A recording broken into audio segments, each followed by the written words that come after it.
Welcome everybody. We are on site at Founder World in San Francisco. Joining me in the studio right now is Edith Yeung from 500 Startups. Edith, thank you for joining us. Awesome. So tell us a little bit about 500 Startups. So 500 Startup is a early stage seed accelerators and also VC firm. 500 Startup is actually no longer 500 startups. We actually have invested in 1,200 startups now. Our staff is actually almost 90 people now. And almost 20 investment professionals. And so half of our investment is done through accelerator. What that meant is every 3 or 4 months we have about 700 startup will apply to get into accelerator. And we usually take about 30 companies. And once you get accepted, right now we're actually investing $125,000 for 5% of the company. Once you get accepted, you actually spend 4 months with us on site, either in Mountain View office or San Francisco office. Okay. And we will bombard you night and day with a lot of mentorship and a lot of classes, but with a very strong focus on growth. We have right now about 15 growth hackers in residence. So all these guys will basically spend a lot of time with our companies to help them to figure out the funnel, really think through like what's the right strategy in terms of marketing, user acquisition. Very cool. So if a lot of the focus is on growth, does that mean most of the people, the startups that you take in, have a product already? Yeah, so we don't really invest in idea. And actually many of the companies that get accepted as accelerators, let's say if you're mobile apps, I would minimum look for at least 5-digit or above in terms of install base. If it's just a few hundred, it's very tough for us to see if this is actually a good, at least like a product that is valid for a particular market. Right. So 500 Startups has, famously said that we're going to go around the world and invest. Yeah. Probably one of the first accelerators anyways to do that. Yes.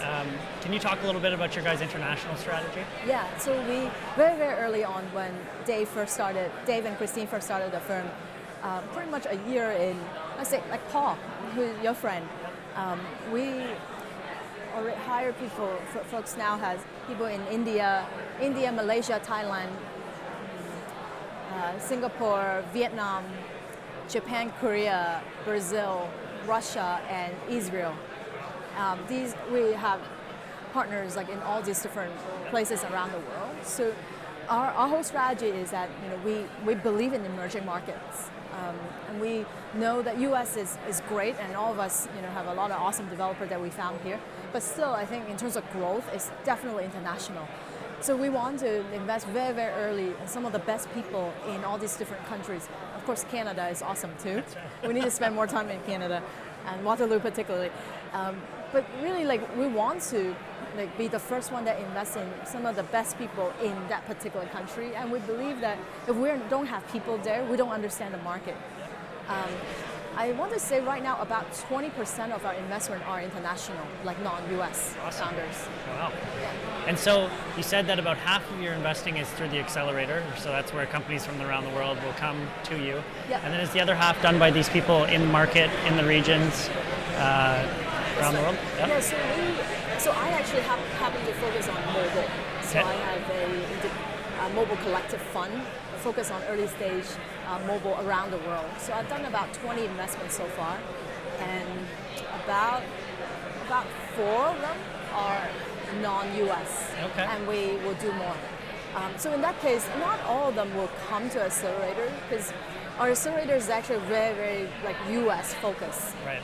Or I guess let's say if you're from China, and if your goal is actually to grow in the US, I think the accelerator will help you a lot. Right. But we also invest in companies where the particular a Chinese developer focus on China also. Yep. And so in that case, our help is a little bit different than and coming to accelerator could help with concept, Right. but the go-to-market would be very, very Yeah, different. growth hacking in the US versus growth hacking in China would be two very different things. Yes, that's right. Interesting. So you were on stage earlier today. You were talking in a panel, I believe, right? What was kind of the key messaging that was getting across in that panel? So in that panel is all about investing and sort of focus on think through, at least sharing with the audience, okay, what are some of these investors look like? I think like the big thing for me to take away, I was actually quite surprised most of the audience didn't know some of the basic about this sort of fundraising. Right. And I think there's a really good book by Brett Fell. Yeah. I forgot the name. What is it called again? I know exactly what you're talking Yeah, about, but I forget. that book. Everybody Yeah, that should read, book. That's right. read Brett Fell's book to just learn some of the basic in terms of fundraising. Sure. But for us, for 500, we invest in for the first check, anywhere from 50K up to 200K that I actually have done. And I think like the big thing is that, early on, when we evaluate a particular startup, it's all about the founder being very thoughtful about some of the early metrics that they should look at. Because we understand that early on you don't have money to do a lot of paid marketing. Right. But still, I think, put $100 or a few $100, buy Facebook or Twitter advertising, particular focus on consumer. Yep. If you focus on that, it's not hard, right? And I think everybody always loves to pitch us on, with like no marketing. I'm like, okay, It's sure. not necessarily a good thing. But like I think early on for founders, it's only usually a couple people, right? And you have to do everything. And when we talk to the founders, it's all about like thinking through, is this person being really thoughtful of why they build certain features and why do they measure that versus, like later on about monetization, we know that you don't make money, but it's okay. So it's like thinking through like why this person, because it's so much about the founders. So as you walk around here today, you'll see, there's all sorts of booths with all sorts of different technologies. Yep. Is there anything in particular that excites you? Yes, Okay. VR. VR. I'm Okay. very bullish on virtual reality. Okay. I believe that VR, especially for next year, there's a lot of all the big players. Even for you guys, you have the cardboard. Yep. And I have a couple of that at home. I'm always like testing all kind of VR app. I think VR, the platform itself, will be the next Android. That's very cool. Do you have a favorite Google technology? I have to say Android because before joining 500, I worked on a Android browser called Dolphin. Okay. And 90% of our user base are on Android. And I think that other than the Bay Area, or maybe I guess we are all Android users, Right. which is awesome. Most of the developers you guys hear that I usually start with iOS, but they have no idea the rest of the world, 80-90% of the world population use Android. That's right. So building for that sort of next billion users is That's right. definitely an Android-focused thing. Definitely. Yeah. Totally bullish. Awesome. Big Android fan. Big Android. Well, Edith, thank you very much for joining me. Yeah. And thank you guys for joining. We are on site at Founder World in San Francisco.